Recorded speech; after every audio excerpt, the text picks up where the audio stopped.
ಮನೆಯ ಹಿರಿಯರ ಬಗ್ಗೆ ಕೃತಜ್ಞತೆಯನ್ನು ಇಟ್ಕೊಳ್ರಿ. ಒಂದು ತುತ್ತಿ ಎತ್ತು ಮೊದಲು ಅವ್ರಿಗೆ ಭಾಳಷ್ಟು ನೆನಪು ಮಾಡಿರಿ. ಯಾಕಂದ್ರೆ ಒಂದು ಗೌರ್ಮೆಂಟ್ ನೌಕರಿ ನೀವು ಮಾಡ್ತೀರಂದ್ರೆ 1 ಎಕರೆ ಹೊಲ ಮಾರಿ ಒಂದು ಗೌರ್ಮೆಂಟ್ ನೌಕರಿ ತೊಗೋಬೋದು. ಆದರೆ ಗೌರ್ಮೆಂಟ್ ನೌಕರಿ ಮಾಡಿ ಒಂದು ಹೊಲ ತೊಗೊಳಕ್ಕೆ ಆಗೋದಿಲ್ಲ. ಯಾಕಂದ್ರೆ 200 ರೂಪಾಯಿಗೆ ಎಕರೆ ಇದ್ದದ್ದು ಹೊಲ ಇವತ್ತು 1 ಕೋಟಿಗೆ ಎಕರೆಗೆ ಆಗ್ಯದ. ಅದಕ್ಕೆ ನಿಮ್ಮ ಮನೆ ಹಿರಿಯರಿಗೆ ದಿನ ನಮಸ್ಕಾರ ಮಾಡಿರಿ. ಯಾಕಂದ್ರೆ ಒಂದು 1200 ಸ್ಕ್ವೇರ್ ಫೀಟ್ ತೊಗೋಬೋದು, 2000 ಸ್ಕ್ವೇರ್ ಫೀಟ್ ಜಾಗ ತೊಗೋಬೋದು, ಒಂದು ಮಲ್ಟಿ ಸ್ಟೋರ್ಡ್ ಬಿಲ್ಡಿಂಗ್ ತೊಗೋಬೋದು ಇವತ್ತು ಹೋಗಿ. ಆದರೆ ಒಂದು ಅಗ್ರಿಕಲ್ಚರ್ ಲ್ಯಾಂಡ್ ತೊಗೋಬೇಕಂದ್ರೆ ಸಣ್ಣ ಮಾತಲ್ಲ. ಮನುಷ್ಯ ಪೂರ ತನ್ನ ನೀರು ಇಳಿದ್ರೂ ಹೊಲ ಮನೆ ಸಿಗೋದಿಲ್ಲ ಇವತ್ತು ನಾಳೆ. ಅದಕ್ಕೆ ನಾನೇನು ಹೇಳ್ತೀನಿ, 1200 ಸ್ಕ್ವೇರ್ ಫೀಟ 2000 ಸ್ಕ್ವೇರ್ ಫೀಟ್ ಇದ್ದವರು ಮೆರಿಲಿ, ನಾ ಬ್ಯಾಡ್ ಅನ್ನೋದಿಲ್ಲ. ಆದರೆ ಈ ಜಗತ್ತೊಳಗೆ ಎಲ್ಲಕ್ಕಿಂತ ಸೌಕರ್ಯ ಯಾರಾದರೂ ಅದಾರಂದ್ರೆ ರೈತರು ಅದಾರ. ಯಾಕಂದ್ರೆ 1 ಎಕರೆ ಅಂದ್ರೆ 40 ಗುಂಟೆ, 1 ಗುಂಟೆ ಅಂದ್ರೆ 1000 ಸ್ಕ್ವೇರ್ ಫೀಟ್, 40,000 ಸ್ಕ್ವೇರ್ ಫೀಟ್ದು ಒಡೆಯರಿ ಈ ಜಗತ್ತೊಳಗೆ ಯಾರಾದರೂ ಅದಾರಂದ್ರೆ ರೈತರೇ ಅದಾರ. ಅದಕ್ಕೆ ಇವತ್ತು ರೈತನ ಹೆಂಡತಿ ಆಗಿರಂದ್ರೆ ನಿಮಗೆ ನೀವು ಚಪ್ಪಾಳೆ ತಟ್ಕೊಳ್ರಿ. ಯಾಕಂದ್ರೆ ರೈತನ ಹೆಂಡತಿ ಆಗೋದಂದ್ರೆ ಸಣ್ಣ ಮಾತಲ್ಲ. ಒಂದು ಆಫೀಸರ್ ತನ್ನ ಹೆಂಡತಿಗೆ ಟೈಮ್ ಕೊಡುವುದಿಲ್ಲ, ಒಂದು ಆಫೀಸರ್ ತನ್ನ ಹೆಂಡತಿಗೆ ತನ್ನ ಸಮಯ ಕೊಡುವುದಿಲ್ಲ.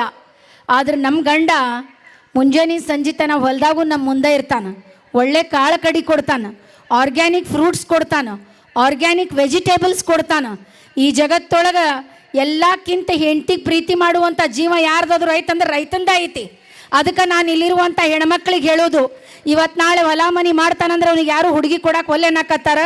ಯಾಕಂದ್ರೆ ತಿಂಗಳ ಪಗಾರ ಇರುವುದಿಲ್ಲ, ರಿಟೈರ್ಮೆಂಟ್ ಪೆನ್ಷನ್ ಇರುವುದಿಲ್ಲ.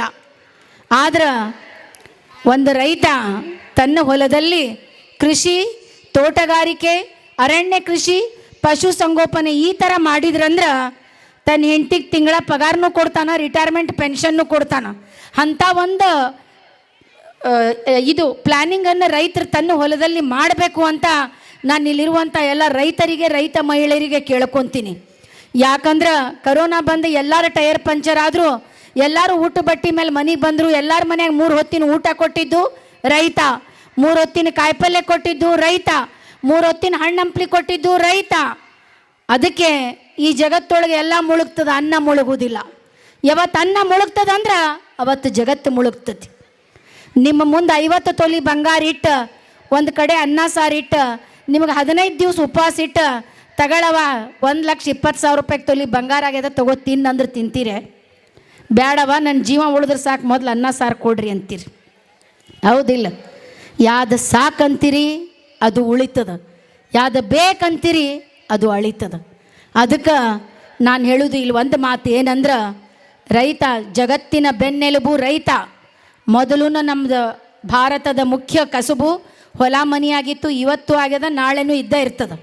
ಅದಕ್ಕೆ ಇವತ್ತು ನಾವು ಹಳ್ಳಿಗಳಿಗೆ, ಮೊನ್ನೆ ಬ್ಯಾಂಗ್ಳೂರೊಳಗೆ ಪ್ರೋಗ್ರಾಮ್ ಇತ್ತಂತ ಅಲ್ಲಿ ಹೋಗಿದ್ದೆ. ದೀಪಾವಳಿ ಒಳಗೆ ಊರೊಳಗೆ ಒಬ್ಬರು ಇದ್ದಿದ್ದಿಲ್ಲ, ಎಲ್ಲರೂ ಹಳ್ಳಿಗೆ ಬಂದಿದ್ರು ಹಬ್ಬ ಮಾಡಕ್ಕೆ. ಇದರಿಂದ ಏನು ಗೊತ್ತಾಗ್ತದಂದ್ರೆ, ಬ್ಯಾಂಗ್ಳೂರು ಟ್ರಾಫಿಕ್ ಕೂಡ 60-70% ಕಡಿಮೆ ಆಗಿತ್ತಂತ. ಇದರಲ್ಲಿ ಏನು ಗೊತ್ತಾಗ್ತದಂದ್ರೆ, ಬೆಂಗಳೂರೊಳಗೆ ಬಿಲ್ಡಿಂಗ್ ಐತಿ, ರೊಕ್ಕ ಐತಿ, ರೂಪಾಯಿ ಐತಿ, ಆದರೆ ಮಾನಸಿಕ ನೆಮ್ಮದಿ ಇಲ್ಲ. ಎಲ್ಲರೂ ತನ್ನ ಹಳ್ಳಿಗಳಿಗೆ ಹಬ್ಬವನ್ನು ಆಚರಣೆ ಮಾಡ್ಲಿಕ್ಕೆ ಬರ್ತಾರಂದ್ರೆ, ನಮ್ಮ ಹಳ್ಳಿಗಳಲ್ಲಿ ಇರುವಂಥ ಸಂಸ್ಕೃತಿ, ಸಂಬಂಧ, ಅನುಬಂಧ ಜಗತ್ತೊಳಗೆ ಎಲ್ಲಿಯೂ ಸಿಗೋದಿಲ್ಲ. ನಿಮ್ಮ ಲಾಸ್ಟಿಗೆ ನಿಮ್ಮ ಮೂಲ ಏನಾದರೂ ಐತಂದ್ರೆ ನಿಮ್ಮ ಊರು, ನಿಮ್ಮ ಹಳ್ಳಿ, ನೀವು ಬೆಳೆದಂಥ ಜನ್ಮಭೂಮಿ. ಅದು ಕರ್ಮಭೂಮಿ ಆಗಿರ್ಬೋದು, ಆದರೆ ಯಾವಾಗಲೂ ನಾವು ಜನಿಸಿದಂಥ ಭೂಮಿ ಮೇಲೆ, ನಾವು ಜನಿಸಿದಂಥ ಮಣ್ಣಿನ ಮೇಲೆ ನಮಗೆ ಭಾಳಷ್ಟು ಪ್ರೀತಿ ಇರ್ತದೆ. ಅದಕ್ಕೆ ನಾನು ಹೇಳೋದು, ಹಳ್ಳಿಗಳು ನಮ್ಮ ಭಾರತದ ಹೊನ್ನ ಕಳಸ. ಇವತ್ತು ನಿಮ್ಮ ಮಸೂತಿ ಊರು, ಇವತ್ತು ನಾ ಬರ್ತಾ ಬರ್ತಾ ಎಷ್ಟು ಚಲೋ ಶೃಂಗಾರ ಮಾಡಿರಿ, ಎಷ್ಟು ಚಲೋ ಲೈಟಿಂಗ್ಸ್ ಮಾಡಿರಿ. ಎಲ್ಲರೂ ಒಂದು ಹಬ್ಬದ ವಾತಾವರಣ, ಒಂದು ಜಾತ್ರೆ ವಾತಾವರಣ. ನಾ ಬರಬೇಕಾದ್ರೆ ಎಲ್ಲರೂ ಪುಟ್ಟಿ ಒಳಗೆ ರೊಟ್ಟಿ ತುಂಬಿಕೊಂಡು, ಕಾಳು ತುಂಬಿಕೊಂಡು ಗುರುಗಳಿಗೆ ತೊಗೊಂಡು ಬಂದು ಬುತ್ತಿ ಕೊಡೋದು, ಇದು ಎಲ್ಲರೂ ನೋಡೋಕೆ ಸಿಗ್ತದೇನಾ? ಅದ ನಾವು ಬ್ಯಾಂಗ್ಳೂರೊಳಗೆ ಹೋದ್ರಂದ್ರೆ ಸ್ವಿಗ್ಗಿ ಝೊಮ್ಯಾಟೊ ನೋಡ್ತೀವಿ. ಆದ್ರೆ ಇಂಥ ಬುತ್ತಿ ಹೆಣ್ಮಕ್ಳು ಇಲ್ಕಲ್ ಸೀರೆ ತೊಗೊಂಬಂದು ಅನ್ನಪೂರ್ಣೇಶ್ವರಿಯ ಅವತಾರ ಆಗಿ ತಗೊಂಡು ಬಂದು ಮಠಕ್ಕೆ ಅನ್ನವನ್ನು ಸಮರ್ಪಣೆ ಮಾಡ್ತಾರಂದ್ರೆ ನಿಜವಾಗ್ಲೂ ಇದು ಧಾರ್ಮಿಕತೆಯ ಸಂಕೇತ. ಇದು ದೇವರು ನಮ್ಮ ಜೊತೆ ಅದಾರ ಅನ್ನುವಂಥ ಸಂಕೇತ. ಸಾಕ್ಷಾತ್ ನೀವು ತಗೊಂಡು ಬಂದಂಥ ಬುತ್ತಿ ಪಾರ್ವತಿ ಪರಮೇಶ್ವರ ಬಂದು ತಿನ್ಲಿಕ್ಕತ್ತಾರ ಅಂತ ಒಂದು ವಾತಾವರಣ ಇವತ್ತು ಮಸೂತಿ ಗ್ರಾಮದಲ್ಲಿ ನಾನು ನೋಡಿ ನಿಜವಾಗ್ಲೂ ಭಾಳ ಸಂತೋಷ ಆಯಿತು. ಇದರ ಜೊತೆ ಇವತ್ತು ಹೆಣ್ಮಕ್ಳಿಗೆ ಗುರುಗಳು ಒಂದು ಹಬ್ಬನ ಕೊಟ್ಟಾರ. ಎಷ್ಟು ಚಂದ ಹೆಣ್ಮಕ್ಳು ಕಾಣಕತ್ತಾರ. ನಮ್ಮ ಮುಂಜಾನೆ ಸ್ಟಾರ್ಟ್ ಆಗೋದು ಒಂದು ಮಂತ್ರದಿಂದ, ಕರಾಗ್ರವಸ್ಥೆ ಲಕ್ಷ್ಮಿ ಕರಮಧ್ಯೆ ಸರಸ್ವತಿ ಕರಮೂಲೆ ಸ್ಥಿರೇ ಗೌರಿ ಪ್ರಭಾತೆ ಕರದರ್ಶನಂ. ಅಂದರೆ ನಮ್ಮ ಬೆಳಗ್ಗೆ ಸ್ಟಾರ್ಟ್ ಆಗೋದು ಲಕ್ಷ್ಮಿಯಿಂದ, ಸರಸ್ವತಿಯಿಂದ, ಗೌರಿಯಿಂದ. ಲಕ್ಷ್ಮಿ ಸಂಪತ್ತು ಕೊಡ್ತಾಳ, ಸರಸ್ವತಿ ಜ್ಞಾನ ಕೊಡ್ತಾಳ, ಆಮೇಲೆ ಗೌರಿ ಶಕ್ತಿ ಕೊಡ್ತಾಳ. ನಾವು ಬರೀ ಓದ್ಕೊಂಡು ಕುಂತ್ರೆ ಲಾಭ ಇಲ್ಲ. ನಾನು ಭಾಳ ಓದಿದ್ದೆ. ಎಮ್ಮಿ ಮುಂದೆ ಹೋಗಿ ನಾನು ಎ ಫಾರ್ ಆ್ಯಪಲ್ ಅಂದ್ರೆ ಒದ್ದ ಬಿಡ್ತೈತಿ. ಅಲ್ಲಿ ಹೋಗಿ ನಾನು ಏನು ಮಾಡ್ಬೇಕಂದ್ರೆ ಎಮ್ಮಿ ಕೈ ಕಾಲಾಗಿಂದ ಮೊದಲು ಹೆಂಡಿ ಕಸ ಬಳಿಬೇಕು, ಉಚ್ಚಿ ಬಳಿಬೇಕು, ಅದ್ರ ಮೈ ತಿಕ್ಕಬೇಕು, ಅದ್ರಿಗೆ 8-10 ಗಂಟೆ ಮೇವು ಹಾಕಿದ ಮೇಲೆ ಅವಾಗ ನನಗದು 5ರಿಂದ 6 ತೆಂಬಿಗೆ ಹಾಲು ಕೊಡ್ತದೆ. ನಾನು ಜರ್ತಾರಿ ಸೀರೆ ಹಾಕ್ಕೊಂಡು 10 ತೊಲಿ ಬಂಗಾರ ಹೋಗಿ ಉಟ್ಕೊಂಡು ನಿಂತೆಂದ್ರೆ ಕೋಡಿಲೆ ಎತ್ತಿ ಇರ್ದ ಒಗಿತೈತದ ನನಗೆ. ಯಾಕಂದ್ರೆ ನಡೆಯುವುದಿಲ್ಲ ಅವೆಲ್ಲ. ಅದಕ್ಕೋಸ್ಕರ ಒಂದು ರೈತ ಮಹಿಳೆ ಬಿಳಿ ಹಾಲಿನ ಪಾಕಿಟ್ ನೋಡ್ತೀರಿ ಎಷ್ಟು ಚಂದ ಕಾಣತೈತೆ, ಆದರೆ ರೈತರ ಜೀವನ ಅಷ್ಟು ಸರಳ ಇರುವುದಿಲ್ಲ. ಇವತ್ತಿಗೂ ರೈತ ಜಗತ್ತಿಗೆ 3 ಹೊತ್ತಿನ ಅನ್ನ ಕೊಡ್ತಾನಂದ್ರು ನಮ್ಮ ರೈತನ ಭಾಳಷ್ಟು ಮಂದಿ ಮನ್ಯಾಗ ಒಂದು ಹೊತ್ತಿನ ಊಟಕ್ಕೂ ಒದ್ದಾಡಕತ್ತಾರ. ಇದು ಯಾಕೆ ಆಗ್ಲಿಕ್ಕತ್ತದಂದ್ರೆ ನಾವು ಚಲೋ ಬೆಳೆಯಾಕತ್ತೀವಿ, 1 ಎಕರೆಗೆ 10 ಕ್ವಿಂಟಲ್ ತೆಗ್ಯಾಕತ್ತೀವಿ, ಆದ್ರೆ ನಮಗೆ ವೈಜ್ಞಾನಿಕ ಬೆಲೆ ಸಿಗ್ತಿಲ್ಲ, ನಮಗೆ ರೇಟ್ ಸಿಗ್ತಿಲ್ಲ. ಇಲ್ಲಿ ಬಾಟ್ಲ್ ಇಟ್ಟಾರ 20 ರೂಪಾಯಿ ಅಂತೇಳಿ ಅದನ್ನು ಫಿಕ್ಸ್ ಮಾಡುವ ಅಧಿಕಾರ ಆದ್ರೆ ಓನರಿಗೈತಿ. ಆದ್ರೆ ಬಿಸ್ತೊಳಗೆ ಸುಟ್ಟು ಥಂಡ್ಯಾಗ ನಡಗಿ ಮಳೆಯಾಗ ತೋರಿಸ್ಕೊಂಡ ಮೇಲೆ ನಾವು ಬೆಳೆದಂಥ ಬೆಲೆಗಳಿಗೆ ಬೆಲೆ ನಿಗದಿ ಮಾಡುವಂಥ ಅಧಿಕಾರ ನಮಗಿಲ್ಲ. ಅದಕ್ಕೆ ನಾನು ನಮ್ಮ ರೈತರಿಗೆ ಏನು ಹೇಳೋದು, ಪರಿಸ್ಥಿತಿಗಳ ವಿರುದ್ಧ ಹೋರಾಡೋದಕ್ಕಿಂತ ಪರಿಸ್ಥಿತಿಗಳ ಜೊತೆಗೆ ಹೋಗ್ರಿ. ನಿಮ್ಮ 1 ಎಕರೆ ಹೊಲ ಆದರೂ ಪರವಾಗಿಲ್ಲ, ಅದರೊಳಗೆ ಕೃಷಿ, ಅರಣ್ಯ ಕೃಷಿ, ಪಶು ಸಂಗೋಪನೆ ಹಿಂಗೆ ಮಾಡಿದ್ರೆ ಆಟೋಮೆಟಿಕ್ಲಿ ನೀವು short term income, mid term income, long term income and bonus automatically ತೆಗಿಬೋದು. ಅದ ಪ್ರಯತ್ನ ನಾನು ಮಾಡಿದ್ದು.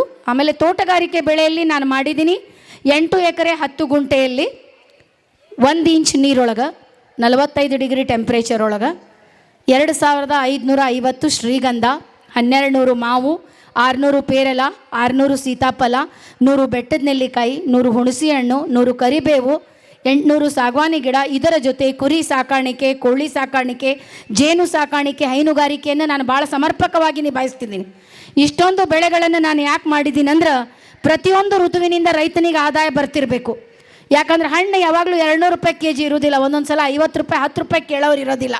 ಯಾಕಂದ್ರೆ ಇವತ್ತು ಹರ್ಕೊಂಡು ಬಂದ್ರೆ 4 ದಿವಸಕ್ಕೆ ಕೊಳುತು ಹೋಗ್ತಾವೆ, ಕೀಪಿಂಗ್ ಕ್ವಾಲಿಟಿ ಇರೋದಿಲ್ಲ. ಸೊ ಅದಕ್ಕೋಸ್ಕರ ಇವೆಲ್ಲ ಮನೆತನ ನಡೆಸ್ಲಿಕ್ಕೆ ಆಗ್ತದೆ. ಇನ್ನು 45ರಿಂದ 50 ವರ್ಷ ಆದಮೇಲೆ ನಮಗೆ ಹೊಲ ಮನೆ ಮಾಡ್ಲಿಕ್ಕೆ ಶಕ್ತಿ ಇರೋದಿಲ್ಲ. ಆ ಟೈಮ್ ಒಳಗೆ ನಮಗೆ ಕೈ ಹಿಡ್ಕೊಳ್ಳುವಂಥ ಬೆಳೆ ನಮ್ಮ ಅರಣ್ಯ ಬೆಳೆ ಶ್ರೀಗಂಧ. ಯಾಕಂದರೆ ಕರ್ನಾಟಕದ ಶ್ರೀಗಂಧಕ್ಕೆ ಅಂತಾರಾಷ್ಟ್ರೀಯ ಮಾರುಕಟ್ಟೆಯಲ್ಲಿ ಭಾಳ ಹೆಚ್ಚಿನ ಬೇಡಿಕೆ ಐತಿ. ನೀವು ಒಂದು ಗಿಡಕ್ಕೆ ಬರೀ 5 kg ತೆಗೆದಿರಂದ್ರೂ 10,000 ರೂಪಾಯಿ ಕೆಜಿ ಹೋತಂದ್ರೂ, ಒಂದು ಗಿಡಕ್ಕೆ 50,000 ಹೋದ್ರಂದ್ರೆ 1 ಎಕರೆಗೆ 450 ಗಿಡ ಕುಂದಿರ್ತಾವೆ. 2,50,00,000 50 ಲಕ್ಷ ಮ್ಯಾಲಿನ ಖರ್ಚಿಗೆ ತೆಗೆದ್ರೂ 2 ಕೋಟಿ ಒಯ್ದು ನ್ಯಾಷನಲೈಸ್ ಬ್ಯಾಂಕ್ ಒಳಗೆ ಇಟ್ರಂದ್ರೆ ತಿಂಗಳ 2 ಲಕ್ಷ ರೂಪಾಯಿ ಬಡ್ಡಿ ಬಂತು. ಸಾಫ್ಟ್ವೇರ್ ಟೆಕ್ಕಿ ಪಗಾರ ಬಂತಲ್ಲ, ಮತ್ತು ನಾವು ರೈತರು ಯಾರಿಗೆ ಕಡಿಮೆ ಅದೀವಿ ನೀವು ಹೇಳ್ರಿ. ಅದಕ್ಕೆ ರೈತನಿಗೆ ಹೆಂಡತಿ ಆಗಾಕತ್ತೀರಂದ್ರೆ ನಿಮಗೆ ನೀವು ಮೊದಲು ಒಂದು ದೊಡ್ಡ ಚಪ್ಪಾಳೆ ತಟ್ಕೊಳ್ರಿ, ಹೆಮ್ಮೆಯಿಂದ ಹೇಳ್ರಿ ನನ್ನ ಗಂಡ ರೈತ ಅಂತ. ಯಾಕಂದ್ರೆ ಆ ದಿನ ಬರಬೇಕು. ಆ ದಿನ ಬಂದಾಗ ನಾವು ರೈತರಿಗೆ ಒಂದು ಗೌರವ, ಒಂದು ಮರ್ಯಾದೆ ಸಿಗ್ತದೆ. ಈ ಥರ ನಾನು ಪ್ಲ್ಯಾನ್ ಮಾಡಿಕೊಂಡು ನನ್ನ ಹೊಲದೊಳಗೆ ಕೆಲಸ ಮಾಡೋಕೆ ನನಗೇನು ನಾಚಿಕೆ ಬರುವುದಿಲ್ಲ. ನಮ್ಮ ಅಕ್ಕ ತಂಗಿ ವಾಟ್ಸಪ್ DP ನಾನು ಕುರಿ ಮೇಯಿಸು ಶೆಪರ್ಡ್ ಅಂತ ಇಟ್ಟಾರೆ, ಕುರಿ ಮೇಯಿಸೋರು ಅಂತ ಇಟ್ಟಾರೆ. ನನಗೆ ನಾಚಿಕೆ ಬರುವುದಿಲ್ಲ. ಯಾಕಂದ್ರೆ ನನ್ನ ಮಕ್ಕಳ ಫೀಸ್ ನನ್ನ ಕುರಿ ಕಟ್ತಾವೆ, ನನ್ನ ಮನೆತನ ನನ್ನ ದನಕರ ನಡೆಸ್ಕೊಂಡು ಹೋಗ್ತಾವೆ. ನನ್ನ ಹೊಲ ಮನೆಯೊಳಗೆ ನನ್ನ ಆಳು ಮಕ್ಕಳಿಗೆ ಆಳು ಮಕ್ಕಳಂತ ಯಾಕೆ ಕರಿತೀನಂದ್ರೆ ನಮ್ಮ ಮಕ್ಕಳಕ್ಕಿಂತ ಹೆಚ್ಚಿಗೆ ನಮ್ಮ ಜೊತೆ ಇದ್ದ ಇವತ್ತು ಯಾವುದೇ ಮಾನ್ಯತೆ ಸ್ಥಾನ ನಮಗೆ ಸಿಕ್ಕೇತಂದ್ರೆ ನಮ್ಮ ಹೊಲದಾಗ ಕೆಲಸ ಮಾಡೋರಿಂದ. ಅದಕ್ಕೆ ನಮ್ಮ ಹೊಲದಲ್ಲಿ ಕೆಲಸ ಮಾಡುವಂಥ ಶ್ರಮಿಕರಿಗೆ ನಾನು ನಿಜವಾಗ್ಲೂ ಇವತ್ತು ನನಗೆ ಕೊಟ್ಟಂಥ ಸನ್ಮಾನನ ಸಮರ್ಪಣೆ ಮಾಡ್ತೀನಿ. ಯಾಕಂದ್ರೆ ಅದು ಹೆಣ್ಮಕ್ಳಾಗಿರ್ಬೋದು. ಯಾಕಂದ್ರೆ ನಾವು ಹೆಣ್ಮಕ್ಳಿಗೆ 2 ಮನೆ ಇರ್ತಾವೆ, ಒಂದು ತವ್ರ ಮನೆ, ಒಂದು ಗಂಡನ ಮನೆ. ಯಾವುದೇ ನಿರ್ಧಾರ ತಗೊಳ್ಳೋ ಮೊದಲು ಅವು 2 ಮನೆ ತನಕ ಅದು ಭಾಳಷ್ಟು ಪ್ರಭಾವ ಬೀರ್ತಾವೆ. ಅದಕ್ಕೆ ನಾನು ಇಲ್ಲಿರುವಂಥ ಹೆಣ್ಮಕ್ಳಿಗೆ ಹೇಳೋದು, ಜೀವನದೊಳಗೆ ಬೇರೆದವರಿಗೆ ನಿಮಗೆ ನೀವು ಕಂಪೇರ್ ಮಾಡ್ಕೊಳ್ಳಿಕ್ಕೆ ಹೋಗಬೇಡ್ರಿ. ಬೇರೆದವ್ರಿಗೆ ನೋಡಿ ನಿಮ್ಮ ಗಂಡ್ಮಕ್ಳು ತಲೆನೂ ತಿನ್ನಕ್ಕೆ ಹೋಗಬೇಡ್ರಿ. ಆಕಿನ ಕಡೆ ಬಂಗಾರ ಐತಿ, ನನ್ನ ಕಡೆ ಇಲ್ಲ, ಅವ್ರ ಕಡೆ ಮನೆ ಐತಿ, ನನ್ನ ಕಡೆ ಇಲ್ಲ, ತಲೆ ತಿನ್ನಬೇಡ್ರಿ, ಅವ್ರ ಜೀವನೂ ತಿನ್ನಕ್ಕೆ ಹೋಗಬೇಡ್ರಿ. ಯಾಕಂದ್ರೆ ಎಲ್ಲಕ್ಕಿಂತ ದೊಡ್ಡದು ನಿಮ್ಮ ಗಂಡ ನಿಮಗೆ ಏನಾರ ಕೊಟ್ಟಾನಂದ್ರೆ ತಲೆ ಮೇಲೆ ದಂಡಿ ಕೊಟ್ಟಾನ, ಅರಿಶಿನ ಕೊಟ್ಟಾನ, ಕುಂಕುಮ ಕೊಟ್ಟಾನ, ಕರಿಮಣಿ ಕೊಟ್ಟಾನ, ಕೈ ಒಳಗೆ ಹಸಿರು ಬಳಿ ಕೊಟ್ಟಾನ.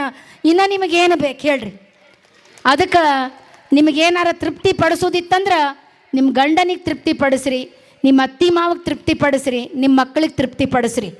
ಸುಮ್ಮನೆ ಕಟ್ಟಿ ಮುಂದೆ ಕುಂತು ಮಂದಿ ಬಗ್ಗೆ ಮಾತಾಡೋದ್ರಿಂದ ಮನೆತನಗಳು ಏರುವುದಿಲ್ಲ.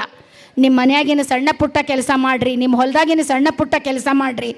ನಿಮ್ಮ ಮನೆ ಉದ್ಧಾರ ಆದ್ರಂದ್ರೆ ನಿಮ್ಮ ಓಣಿ ಉದ್ಧಾರ ಆಗ್ತದೆ. ನಿಮ್ಮ ಓಣಿ ಉದ್ಧಾರ ಆತಂದ್ರೆ ನಿಮ್ಮ ಜಿಲ್ಲೆ ಉದ್ಧಾರ ಆಗ್ತದೆ. ನಿಮ್ಮ ಜಿಲ್ಲೆ ಉದ್ಧಾರ ಆತಂದ್ರೆ ನಮ್ಮ ಭಾರತ ಉದ್ಧಾರ ಆಗ್ತದೆ. ಅದಕ್ಕೆ ಬದಲಾವಣೆ ಆಗಬೇಕು, ಉದ್ಧಾರ ಆಗಬೇಕಂದ್ರೆ ದೊಡ್ಡ ದೊಡ್ಡ ಧಿಕ್ಕಾರ ಜಯ ಜಯಕಾರ ಬೇಡ.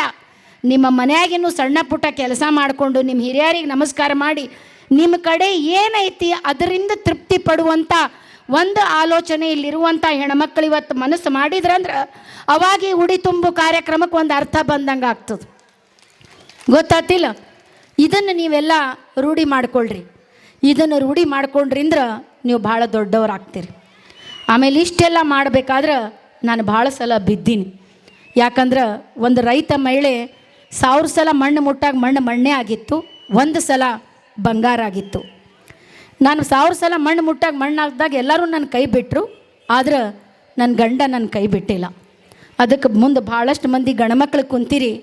ಒಂದು ಹೆಣ್ಮಗಳು ಗಟ್ಟಿ ಆಗೋದು 3 ಜನರಿಂದ.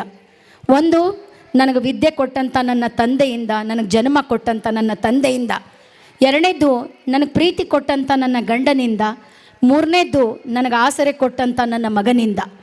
ಇವರು 3 ಜನ ಇಲ್ಲಂದ್ರೆ ಒಂದು ಹೆಣ್ಮಗಳು ಹಿಂಗೆ ನಿಂತು ಮಾತಾಡ್ಲಿಕ್ಕೆ ಸಾಧ್ಯನೇ ಇಲ್ಲ. ಅದಕ್ಕೆ ಹೇಳ್ತಾರೆ ಮೊದಲಿನ ಮಂದಿ, ಗಂಡ ಅಂದ್ರೆ ಗುಡ್ಡ ಇದ್ದಂಗೆ, ಗಂಡ ಅಂದ್ರೆ ಗುಂಡಕಲ್ ಇದ್ದಂಗೆ.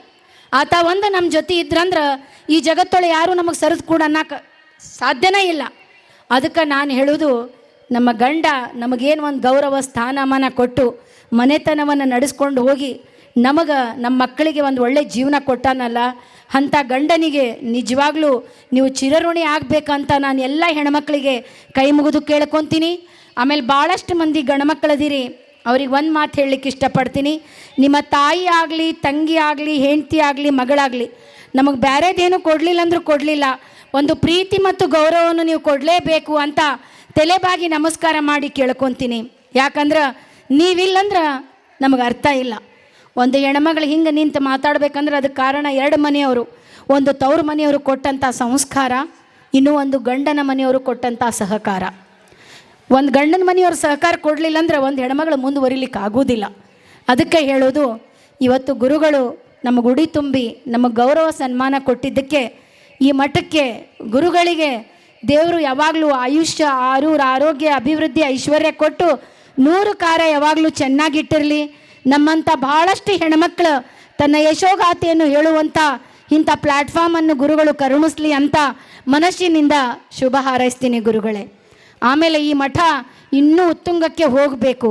ಆಮೇಲೆ ಇವತ್ತು ರೈತ ಮಹಿಳೆಗೆ ಕರೆದು ಏನು ಸನ್ಮಾನ ಕೊಟ್ಟಿರಲ್ಲ, ಅದು ನಮಗೆ ತುಂಬಿದಂಥ ಉಡಿ ಅಲ್ಲ, ಇದು ಭೂಮಿ ತಾಯಿಗೆ ತುಂಬಿದಂಥ ಉಡಿ ಗುರುಗಳೇ. ಯಾಕಂದ್ರೆ ಇವತ್ತು ಭೂಮಿ ತಾಯಿಗೆ ದಂಡಿ ಏರಿಸಿರಿ, ಭೂಮಿ ತಾಯಿಗೆ ಅರಿಶಿನ ಕುಂಕುಮ ಕೊಟ್ಟಿರಿ. ಭೂಮಿ ತಾಯಿಯ ಉಡಿ ತುಂಬಿದ್ದಕ್ಕೆ ಗುರುಗಳಿಗೆ ಎಲ್ಲ ಭೂಮಿ ತಾಯಿಯ ಆಮೇಲೆ ಎಲ್ಲ ಹೆಣ್ಮಕ್ಳ ಪರವಾಗಿ ಎದೆ ತುಂಬಿ ನಮಸ್ಕಾರಗಳನ್ನು ಹೇಳ್ತಾ ಒಂದು ಬಸವಣ್ಣನ ವಚನದೊಂದಿಗೆ ನನ್ನ ಮಾತನ್ನು ಮುಗಿಸ್ತೀನಿ. ಇವನಾರವ ಇವನಾರವ ಇವನಾರವ ಎಂದೆನಿಸದಿರಯ್ಯ, ಇವ ನಮ್ಮವ ನಮ್ಮ ಮನೆಯ ಮಗನೆಂದೆನಿಸಯ್ಯ ಕೂಡಲ ಸಂಗಮ ದೇವ. ನಾನು ರಾಯಚೂರು ಜಿಲ್ಲೆಗೆ ಆದರೂ ಇವನಾರವ ಅಂತ ನೀವು ಹೇಳಿಲ್ಲ. ಗುರುಗಳು 3-4 ತಿಂಗಳದ ಹಿಂದಿಂದ ಅಮ್ಮ ನೀ ಬರಬೇಕಮ್ಮ ಅಂತ ಹೇಳಿ ಕರೆದ್ರಲ್ಲ, ಅವರ ಅಭಿಮಾನಕ್ಕೆ ಆಮೇಲೆ ಆ ಬಸವಣ್ಣನ ವಚನಕ್ಕೆ ನಿಜವಾದ ಅರ್ಥವನ್ನು ಕೊಟ್ಟಿದ್ದು ಗುರುಗಳು. ಇವನಾರವ ಅಂತ ಹೇಳಲಿಲ್ಲ, ನಿಮ್ಮ ಮಸೂತಿಯ ಮಗಳ ಸ್ಥಾನವನ್ನು ಕೊಟ್ಟಿದ್ದಕ್ಕೆ ಗುರುಗಳಿಗೆ ಮನದಾಳದ ನಮಸ್ಕಾರಗಳನ್ನು ಹೇಳ್ತಾ, ನೇಗಿಲ ಕುಲದೊಳಗಡಗಿದೆ ಕರ್ಮ, ನೇಗಿಲ ಮೇಲೆ ನಿಂತಿದೆ ಧರ್ಮ, ಒಕ್ಕಲಿಲ್ಲದ ಊರು ಮಕ್ಕಳಿಲ್ಲದ ಮನೆ, ಲೆಕ್ಕವಿಲ್ಲದ ಬೇಹಾರ, ಈ 3 ದುಃಖ ಕಾಣೆಂದ ಸರ್ವಜ್ಞ. ಯಾವ ಊರೊಳಗೆ ಒಕ್ಕಲಿಗನಿಲ್ಲ ಅಲ್ಲಿ ಲಕ್ಷ್ಮೀನೂ ಇರುವುದಿಲ್ಲ, ಸರಸ್ವತಿನೂ ಇರುವುದಿಲ್ಲ. ಎಲ್ಲಿ ಒಕ್ಕಲಿಗನಿರ್ತಾನೆ ಅಲ್ಲಿ ಲಕ್ಷ್ಮಿ ಅದಾಳ, ಸರಸ್ವತಿ ಅದಾಳ, ಗೌರಿ ಅದಾಳ. ಅದಕ್ಕೆ ಹೇಳ್ತಾರೆ, ನಮ್ಮ ಇಷ್ಟು ಮಂದಿ ಹೆಣ್ಮಕ್ಳು ಏನು ಕುಂತೀರಿ, ಇವತ್ತು ನೀವು ಉಡಿ ತುಂಬಿಕೊಂಡು ಎಲ್ಲರೂ ಗುರುಗಳಿಗೆ ಶುಭ ಹಾರೈಸ್ರಿ. ಈ ಮಠ ಉದ್ಧಾರ ಆಗಲಿ, ಗುರುಗಳು ಉದ್ಧಾರ ಆಗಲಿ, ಗುರುಗಳಿಗೆ ಯಾವಾಗಲೂ ದೇವ್ರು ಚಲೋ ಇಟ್ಟಿರಲಿ ಅಂತ ಮನಸ್ಸಿನಿಂದ ನಮಸ್ಕಾರಗಳನ್ನು ಮಾಡ್ತಾ, ಇವತ್ತು ಕರ್ನಾಟಕ ರಾಜ್ಯೋತ್ಸವ ಐತಿ. ನಾವು ಕನ್ನಡದ ಮಣ್ಣಿನಲ್ಲಿ ಹುಟ್ಟಿದ್ದೀವಿ, ಅದನ್ನು ಆಚರಣೆ ಮಾಡುವಂಥ ಒಂದು ಒಳ್ಳೆಯ ದಿನ ಇವತ್ತು. ಅದಕ್ಕೋಸ್ಕರ ಇನ್ನು 100 ಜನ್ಮ ಎತ್ತಿ ಬಂದರೂ ಕವಿತಾ ಮಿಶ್ರಾನ ಅಸ್ತಿತ್ವ ಏನಾರು ಐತೆ ಅಂದ್ರೆ ಅದು ಕರ್ನಾಟಕದ ಮಣ್ಣಿನಿಂದ ಐತಿ. ಈ ಮಣ್ಣಿಲ್ಲಂದ್ರೆ ಕವಿತಾ ಮಿಶ್ರಾನ ಅಸ್ತಿತ್ವ ಇದ್ದಿಲ್ಲ. ಅದಕ್ಕೋಸ್ಕರ ನಾನು 100 ಜನ್ಮ ಎತ್ತಿ ಬಂದರೂ ಈ ಕರ್ನಾಟಕದ ಮಣ್ಣಿನ ಋಣ ತೀರಿಸ್ಲಿಕ್ಕೆ ಆಗೋದಿಲ್ಲ. ಅದಕ್ಕೆ ಹೆಣ್ಮಕ್ಳಂದ್ರೆ 4 ಗೋಡೆಗಳ ಮಧ್ಯೆ ಚೌಕಟ್ಟೊಳಗೆ ಕುಂದಿರಿಸ್ತಾರೆ ಎಲ್ಲರೂ. ಆದರೆ ಇವತ್ತು ಗುರುಗಳು ನಮ್ಮೆಲ್ಲ ಹೆಣ್ಮಕ್ಳಿಗೆ ಉಡಿ ತುಂಬಲಿಕ್ಕತ್ತಾರಲ್ಲ, ನಿಜವಾಗ್ಲೂ ಭಾಳ ದೊಡ್ಡ ಮಾತು ಗುರುಗಳೇ. ನಮ್ಮ ಉಡಿ ಒಳಗೆ ನಿಮ್ಮ ಪ್ರೀತಿ ತುಂಬ್ರಿ, ನಿಮ್ಮ ವಿಶ್ವಾಸ ತುಂಬ್ರಿ, ನಿಮ್ಮ ಆಶೀರ್ವಾದ ತುಂಬ್ರಿ ಗುರುಗಳೇ. ಯಾಕಂದರೆ ಇಲ್ಲಿ ಭಾಳಷ್ಟು ಮಂದಿ ನಾವು ಅದೀವಿ, ಭಾಳಷ್ಟು ಮಂದಿಗೆ ನಮಗೆ ತಂದೆ ತಾಯಿ ಇಲ್ಲ. ಆದ್ರೆ ಈ ಮಠ ನಮ್ಮ ತವ್ರ ಮನೆ ಇದ್ದಂಗೆ. ಅದಕ್ಕೆ ತವ್ರ ಮನೆ ಅಂತ ಯಾಕೆ ಅಂತೀವಂದ್ರೆ, ಗಂಡನ ಮನೆಯೊಳಗೆ ನಮ್ಮ ಕಷ್ಟ ಸುಖ ಹೇಳ್ಕೊಳಕ್ಕೆ ನಾಚಿಕೆ ಬರ್ತದೆ ನಮಗೆ. ಯಾಕಂದ್ರೆ ಕಷ್ಟ ಹೇಳ್ಕೊಂಡ್ರೆ ಎಲ್ಲಿ ನಮಗೆ ನೋಡುವಂಥ ದೃಷ್ಟಿ ಬದಲಾಗ್ತೈತೆ ಅನ್ನುವಂಥ ಅನುಭವ ನಮಗಿರ್ತದೆ. ಆದ್ರೆ ಈ ಮಠ ನಮ್ಮ ತವ್ರ ಮನೆ, ನಮ್ಮ ಕಷ್ಟ ಸುಖಗಳನ್ನು ಗುರುಗಳ ಪಾದಕ್ಕೆ ಸಮರ್ಪಣೆ ಮಾಡಿ ನಾವು ಉಡಿ ತುಂಬಿಸ್ಕೊಳ್ಳಿಕ್ಕೆ ಇಷ್ಟಪಡ್ತೀವಿ ಅಂತ ಭಾಳ ಹೆಮ್ಮೆಯಿಂದ ಹೇಳಲಿಕ್ಕೆ ಇಷ್ಟಪಡ್ತೀನಿ. ಇದ್ರ ಜೊತೆ ಗಂಡ್ಮಕ್ಳು ಭಾಳ ಮಂದಿ ಇಲ್ಲ, ಹೆಣ್ಮಕ್ಳು ಅದಾರ. ಯಾಕಂದ್ರೆ ಉಡಿ ತುಂಬು ಕಾರ್ಯಕ್ರಮ ಇದ್ದದಕ್ಕೆ ಭಾಳಷ್ಟು ಮಂದಿ ಬಂದಿಲ್ಲ. ಅಂದರೂ ಎಲ್ಲ ರೈತರಿಗೆ, ರೈತ ಮಹಿಳೆಯರಿಗೆ ಅವರ ಪಾದ ಮುಟ್ಟಿ ನನ್ನ ನಮಸ್ಕಾರಗಳು. ಈಗ ಮೊದಲು ಇಲ್ಲೇ ಬಂದೆ, ಮಠಕ್ಕೆ ಹೋಗಿ ಬರ್ರಿ ಅಂತ ಹೇಳಿದರು. ಮಠಕ್ಕೆ ಹೋದೆ. ನಿಜವಾಗ್ಲೂ ಎಷ್ಟು ದೊಡ್ಡ ಮಠ ಐತಿ ಅನ್ನೋದು ಮುಖ್ಯ ಅಲ್ಲ, ಆ ಮಠದೊಳಗೆ ಕಾಲಿಟ್ಟ ಮೇಲೆ ನಮಗೆ ಮಾನಸಿಕ ನೆಮ್ಮದಿ ಎಷ್ಟು ಸಿಗ್ತೈತಿ ಅದು ಭಾಳ ಮುಖ್ಯ. ಅದಕ್ಕೆ ಸ್ವಲ್ಪ ಹೊತ್ತಲ್ಲಿ ಕುಂತ ಮೇಲೆ ಆ ಗದ್ಗಿಗೆ ನಮಸ್ಕಾರ ಮಾಡಿದ ಮೇಲೆ ಏನೇ ಒಂದು ದೇವ್ರ ಸಾಕ್ಷಾತ್ಕಾರ ಆದಂಗೆ ಅನ್ನುವಂಥ ಅನುಭವ ಆಗ್ತದಲ್ಲ, ಅದು ನಿಜವಾದ ಮಠ ಅಂತ ಹೇಳಲಿಕ್ಕೆ ನಿಜವಾಗ್ಲೂ ಹೆಮ್ಮೆ ಅನ್ನಿಸ್ತದೆ. ಇವತ್ತು ಈ ಮಸೂತಿ ಗ್ರಾಮದಲ್ಲಿ ಎಲ್ಲ ದೇವರ ಆಶೀರ್ವಾದ, ಸಾಕ್ಷಾತ್ ಪರಮೇಶ್ವರನ ಆಶೀರ್ವಾದ ನಮಗೆ ಸಿಕ್ಕೇ ತನ್ನಲಿಕ್ಕೆ ಭಾಳ ಹೆಮ್ಮೆ ಅನ್ನಿಸ್ತದೆ. ಆ್ಯಕ್ಚುಲಿ ಗುರುಗಳು ಪಾಪ ನನಗೆ 2-3 ತಿಂಗಳದಿಂದ ಈ ಪ್ರೋಗ್ರಾಮಿಗೆ ಬರ್ರಿ ಅಂತ ಕರಿತಿದ್ರು. ಸ್ವಲ್ಪ ಕಾಲು ನೋವಿನ ಸಲುವಾಗಿ ನಾನು ಬ್ಯಾಂಗ್ಳೂರೊಳಗೆ ಅಡ್ಮಿಟ್ ಇದ್ದೆ, ಹಾಸ್ಪಿಟ್ಲೊಳಗೆ. ಆ್ಯಕ್ಚುಲಿ ಹೋಗಬೇಡ ಅಂದ್ರೆ, ಆದರೂ ನಾ ಗುರುಗಳಿಗೆ ಪ್ರಾಮಿಸ್ ಮಾಡಿದ್ದೆ ನಾ ಬರ್ತೀನಂತ. ಬೆಳಗ್ಗೆ ಮುಂಚೆನೇ 2 ಗಂಟೆಗೆ ಎದ್ದೆ. ಯಾಕಂದ್ರೆ ಒಂದು ಅಭಿಮಾನದಿಂದ ಗುರುಗಳು ನನಗೆ ಕರೆದಾರ. ಮತ್ತು ನಾಳೆ ಮತ್ತು 10:30ಗೆ ಡಾಕ್ಟ್ರ್ ಜೊತೆ ಅಪಾಯಿಂಟ್ಮೆಂಟ್ ಐತಿ, ಮತ್ತೆ ಹೋಗ್ಬೇಕು ನಾನು. ಅದಕ್ಕೆ ಪಾಪ ಗುರುಗಳು ನನ್ನ ಮೇಲೆ ಇಟ್ಟಂಥ ಒಂದು ಅಭಿಮಾನ. ಯಾಕಂದ್ರೆ ಒಂದು ಕೃಷಿ ಮಹಿಳೆ ಮೇಲೆ, ಅಂದರೆ ಒಂದು ರೈತನ ಹೆಂಡತಿ ಮೇಲೆ ಗುರುಗಳು ಒಂದು ವಿಶ್ವಾಸ ಇಟ್ಟು ಕರೆದಾರ. ಇದು ಒಂದು ರೈತನ ಹೆಂಡತಿಗೆ ಕೊಟ್ಟಂಥ ಸನ್ಮಾನ ಅಲ್ಲ, ಇದು ಒಂದು ರೈತನ ಹೆಂಡತಿಗೆ ಕೊಟ್ಟಂಥ ಉಡಿ ತುಂಬು ಕಾರ್ಯಕ್ರಮ ಅಲ್ಲ, ಇದು ಕರ್ನಾಟಕದ ಎಲ್ಲ ರೈತ ಮಹಿಳೆಯರಿಗೆ ಸಂದಂಥ ಸಮ್ಮಾನ ಅಂತ ಭಾಳ ಹೆಮ್ಮೆಯಿಂದ ಹೇಳಲಿಕ್ಕೆ ನಾನು ಇಷ್ಟಪಡ್ತೀನಿ. ಆಮೇಲೆ ನಾನು ಎಂಜಿನಿಯರಿಂಗ್ ಮುಗಿಸಿದ್ರು ನಾನು AC ರೂಮ್ ಒಳಗೆ ಕುಂತು ಪ್ರೋಗ್ರಾಮ್ ಬರೆದಿದ್ದಕ್ಕೆ ಗುರುಗಳು ನನಗಿಲ್ಲಿ ಕರೆದಿಲ್ಲ. ನಾನು ಮುಂಜಾನೆ ಎದ್ದು 5:30ಗೆ ಎದ್ದು ಒಂದು 15-20 ದನ ಕರೆದು ಸೆಗಣಿ ಕಸ ಬೆಳಿತೀನಿ. ಒಂದು 30-40 ಕುರಿ ಮೇಯಿಸ್ಕೊಂಡು ಬರ್ತೀನಿ. ಒಂದು 200-300 ಕೋಳಿಗಳಿಗೆ ಕಾಳು ಹಾಕ್ತೀನಿ. ನಾನು ಹೊಲ್ದಾಗ ಕೆಲಸ ಮಾಡುವಂಥ ಹೆಣ್ಮಕ್ಳು ಏನು ಕೆಲಸ ಮಾಡ್ತಾರೆ ಹೊಲ್ದಾಗ, ಅವ್ರ ಜೊತೆಗೆ ಕುಂತು ನನ್ನ ಮೆಂಟಾಲಿಟಿಯನ್ನು ಅವ್ರ ಮೆಂಟಾಲಿಟಿಗೆ ಸೆಟ್ ಮಾಡಿ, ನನ್ನ ಬಣ್ಣವನ್ನು ಭೂಮಿ ತಾಯಿಗೆ ಕೊಟ್ಟು ಭೂಮಿ ತಾಯಿ ಬಣ್ಣ ನಾನು ತಗೊಂಡಾಗ ನನಗಿಲ್ಲಿ ಸನ್ಮಾನಕ್ಕೆ ಕರೆದಾರ. ಅದಕ್ಕೆ ಯಾವುದೇ ಕೆಲಸ ಸಣ್ಣದಿರೋದಿಲ್ಲ, ಯಾವುದೇ ಕೆಲಸ ದೊಡ್ಡದಿರೋದಿಲ್ಲ. ಯಾ ಕೆಲಸ ನಿಮಗೆ ಮಂದಿ ಕಡೆ ಬೇಡುವಂಗೆ ಮಾಡ್ತದಲ್ಲ ಅದು ಸಣ್ಣ ಕೆಲಸ. ನಿಮ್ಮ ಮನೆತನಕ್ಕೋಸ್ಕರ ನೀವು ದುಡ್ಡು ತಿನ್ನಾಕತ್ತೀರಂದ್ರೆ ನಿಜವಾಗ್ಲೂ ನೀವು ದೊಡ್ಡವರೇ. ಅದಕ್ಕೆ ನಾನಿಲ್ಲಿರುವಂಥ ಹೆಣ್ಮಕ್ಳಿಗೆ ಏನು ಹೇಳ್ತೀನಿ, ಒಂದು ಮಾತು, ನೀವು ಬೇರೆದವ್ರ ಮನೆ ನೋಡಿ, ಬೇರೆದವರು ಹೆಂಗಿರ್ತಾರೆ ಅದನ್ನು ನೋಡಿ ನಿಮ್ಮ ಕೆಲಸ ಮಾಡಕತ್ರಂದ್ರೆ ಜೀವನದೊಳಗೆ ಎಂದಿಗೂ ಸಮಾಧಾನದಿಂದ ಇರ್ಲಿಕ್ಕೆ ಆಗೋದಿಲ್ಲ. ನಿಮ್ಮ ಮನೆತನ, ನಿಮ್ಮ ಮನೆ ಹಿರಿಯರು, ನಿಮ್ಮ ಗಂಡ, ನಿಮ್ಮ ಮಕ್ಕಳಿಗೆ ತೃಪ್ತಿ ಮಾಡಿರಿ, ಅದು ಜೀವನ. ಆಮೇಲೆ ಒಂದು ತಾಯಿಯಾಗಿ, ತಂಗಿಯಾಗಿ, ಮಗಳಾಗಿ, ಹೆಂಡತಿಯಾಗಿ ನಾವು ಭಾಳಷ್ಟು ಪಾತ್ರಗಳನ್ನು ನಿರ್ವಹಿಸ್ತೀವಿ. ನಮ್ಮ ಮಕ್ಕಳಿಗೆ ಎಂಜಿನಿಯರಿಂಗ್ ಓದಿಸ್ತೀವಿ, ಡಾಕ್ಟ್ರ್ ಮಾಡ್ತೀವಿ, IAS ಆಫೀಸರ್ ಮಾಡ್ತೀವಿ. ಆದರೆ ನಮ್ಮ ಹೆಣ್ಮಕ್ಳಿಗೆ ವಿದ್ಯಾಭ್ಯಾಸದ ಜೊತೆ ನಾವು ಸಂಸ್ಕಾರ ಕೊಟ್ಟಿಲ್ಲ. ಯಾವಾಗ ಅವ್ರು ಮದುವೆ ಮಾಡೋಕೆ ನಾವು ರೆಡಿ ಮಾಡ್ತೀವಂದ್ರೆ ಅವ್ರಿಗೆ ಒಂದು ಯುದ್ಧಕ್ಕೆ ಹೋಗುವಂಗೆ ನಾವು ರೆಡಿ ಮಾಡ್ತೀವಿ. ನಿಮ್ಮ ಅತ್ತಿ ಹಿಂಗೆ, ನಿಮ್ಮ ನಾದ್ನಿ ಹಿಂಗೆ, ನಿಮ್ಮ ಮನ್ಯಾಗ ಹಂಗೆ ಹೇಳೋ ಬದಲಿ ನಿಮ್ಮ ಹೆಣ್ಮಕ್ಳಿಗೆ 2 ಮನೆತನದ ಮಧ್ಯದಲ್ಲಿ ಒಂದು ಸೇತುವೆ ಆಗುವಂಗೆ ರೆಡಿ ಮಾಡಿರಿ. ಆದರೆ ಒಂದು ಗೋಡೆ ಕಟ್ಟುವಂಗೆ ರೆಡಿ ಮಾಡ್ಲಿಕ್ಕೆ ಹೋಗಬೇಡ್ರಿ. ಯಾಕಂದ್ರೆ ಇವತ್ತು ನಾನು ನಿಮ್ಮ ಮುಂದೆ ನಿಂತು ಮಾತಾಡ್ಲಿಕ್ಕೆ ಕಾರಣ ಏನು, ನಾನೇನು ಹೊಲ ಖರೀದಿ ಮಾಡಿದ್ದೇನು ಇಲ್ಲ. ನಮ್ಮತ್ತಿ ಪಾಪ ಕಷ್ಟಪಟ್ಟು ಹೊಲ ಉಳಿಸಿದ್ರ ಅದನ್ನು ಬೆಳೆಸ್ಕೊಂಡು ಹೋಗೀನಿ. ನನಗೆ ಖರೀದಿ ಮಾಡಿ ತಗೊಳ್ಳುವಂಥ ಯೋಗ್ಯತೆ ಇದ್ದಿದ್ದಿಲ್ಲ. ಯಾಕಂದ್ರೆ ನಾನು ಒಂದು ಮಧ್ಯಮ ವರ್ಗದ ಸಾಧಾರಣ ಮಹಿಳೆ. ಇವತ್ತು ಪಾಪ ನಮ್ಮ ಹಿರಿಯರು ನನಗೆ ಹೊಲ ಇಟ್ಟಾರ ಅಂಥೇಳಿ ನಾ ಮಾಡ್ಕೊಂಡು ತಿಂದೀನಿ. ಅದಕ್ಕೆ ಯಾವಾಗಲೂ ನಿಮ್ಮ ಎಲ್ಲಾದರೂ ಇರು ಎಂತಾದರೂ ಇರು ಎಂದೆಂದಿಗೂ ನೀ ಕನ್ನಡವಾಗಿರು.